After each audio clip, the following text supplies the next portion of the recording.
All right, we're gonna go over two.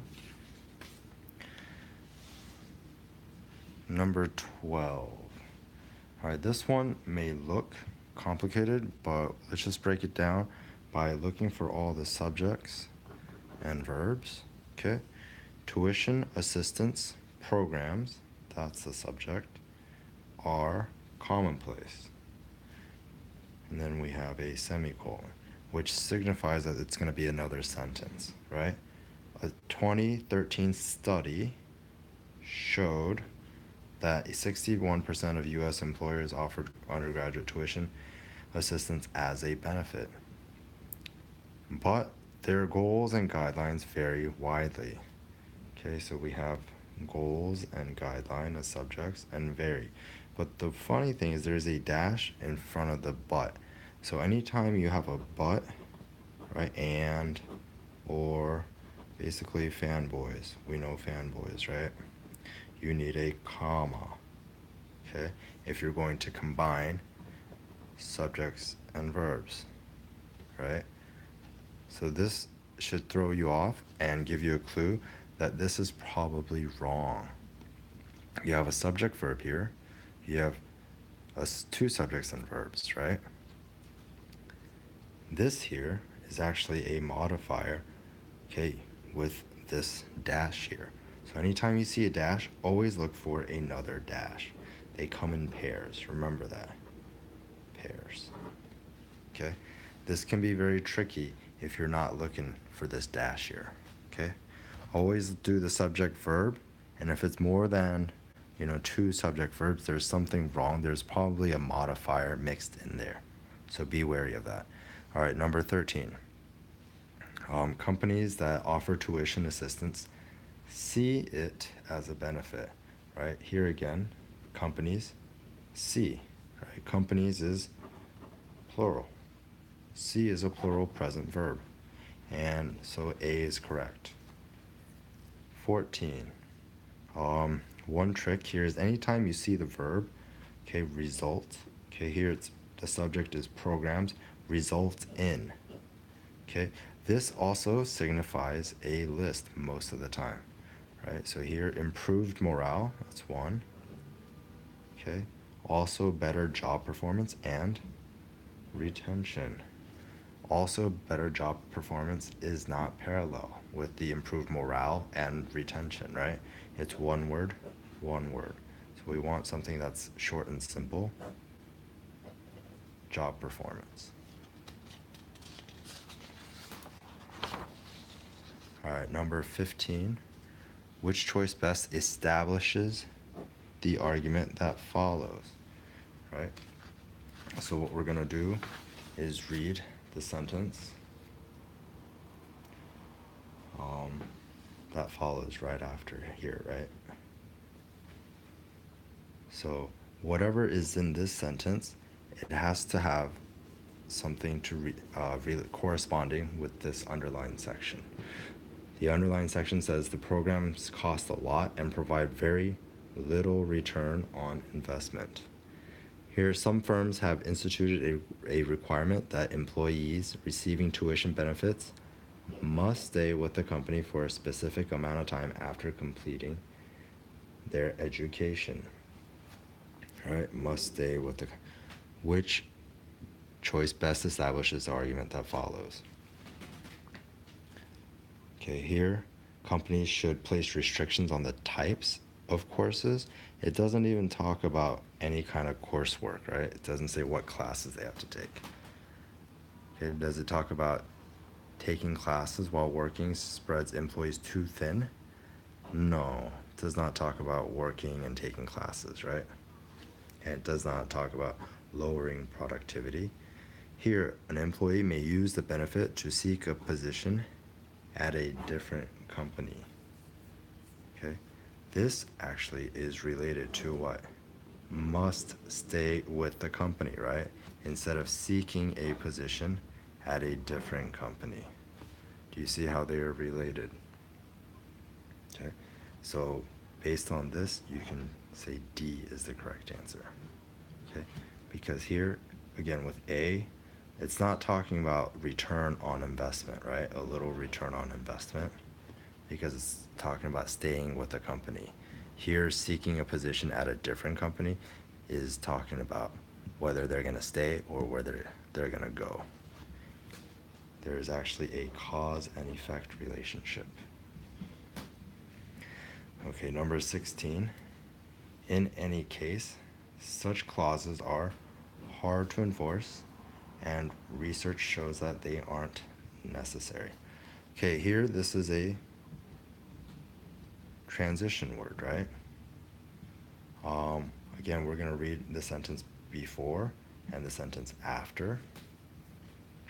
And we know that they're going to stay within the company, but now it's saying such clauses are hard to enforce. And research shows that what's unnecessary, these clauses that force people to stay within the company. So here it's saying, yeah, we want them to stay, but we can't enforce it. So this is a contrasting idea. Okay, C, however, is the only contrast here. All right, 17. Okay, here, one of the big clues is than, right? So they are, in fact, less likely to leave than the average employee is. Why is there a dash there? We don't need a dash. We don't need any of these, right? There's no subject and verb after the than, right? Because than is a comparative word. You can't have a independent clause after that. So here it's D.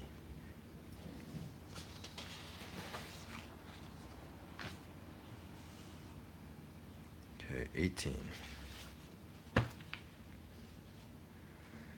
All right. Employers from the U.S. Armed Forces to Starbucks are able to track workers who are interested in earning an education while they earn money without having to take out loans. All you're looking for is anything, just what is the best way of saying take out loans, right? All these are okay, but these are all too long, okay? And as long as take out loans is not informal, it is the shortest and best answer. Okay, 19. Here you see it, the sentence begins with if.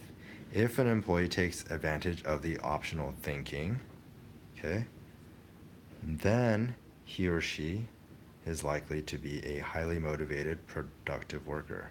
Okay, this here, we don't need it, right? It's the thing is if blah blah blah, comma, then blah blah blah, right? Whatever is in between here, okay, we don't, it's unnecessary, right? Because it's beset by commas. So here what we need actually is a comma before then. So anytime you see if then, remember there's a comma before then, okay? And if there's another extra comma here, that means whatever is in between is something extra and you need another comma to put it in between.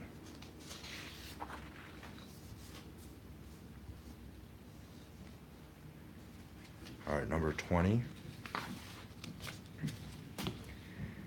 It's another transition, right? So here we have in addition, which is a continue. Okay, we have by contrast, which is a contrast. In other words, which is similar, or like a summary, right? Let's look at it. Again, we're going to read the sentence that comes before and the sentence that comes after, right? So some companies are increasing the value of their investment in tuition assistance programs by restricting the benefit to classes that will provide their employees with necessary or helpful job skills. Okay, let's not read the transition. Some employers have even gone so far as to create custom degree or certification programs. Here, I underlined it, restricting the benefit to classes, right? Which means they're not going to have as many classes. If you're going to be creating custom degrees, that means you're creating more classes or more opportunities for classes. These two, right, are contrasting. The only one is by contrast, B. All right, 21. Here you just see make a killing. You can already tell this is a informal tone, right? We can easily cross that out. What about this one? Earn a pile of money, informal as well. Okay? Make a whole lot of dough, informal, right? This is all about tone here, okay? And if it's informal or sometimes too formal, you can usually cross it out. Okay, last question for this section, number 22. Which choice makes the writer's description, okay, of the figure most accurate? So we're just going to look at the figure and see what is the most accurate. Here it says, as shown in the figure, the most effective programs will start with a strategy to manage the workforce necessary. Okay, I guess we could start at the top, right? And then which up there, right? It should be number 2. So here, this is wrong.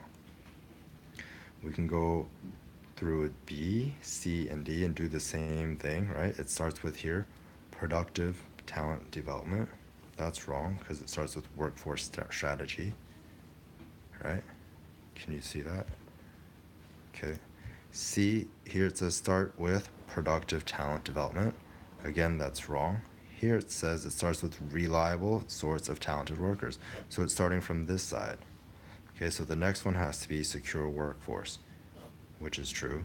The next one has to be productive talent development, right there.